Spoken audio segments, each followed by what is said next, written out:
Putri Ustadz Yusuf Mansur, Wirda Mansur menjadi sorotan di media sosial. Wanita kelahiran 29 November 2001 ini kembali menjadi bahan gunjingan karena menulis daftar mimpi-mimpinya.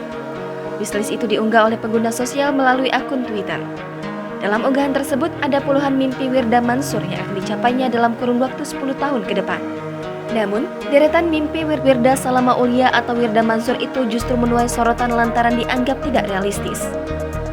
Sebuah catatan berisi 24 keinginan Wirda Mansur sontak mengundang atensi sekitar 14,3 ribu disukai, 10,6 ribu quote tweet, dan 2077 retweet.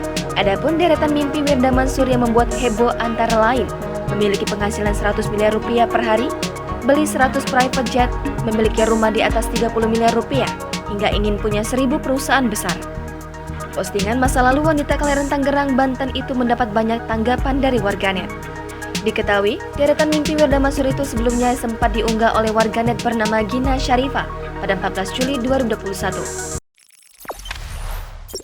Jangan lupa subscribe, share, komen, dan like ya!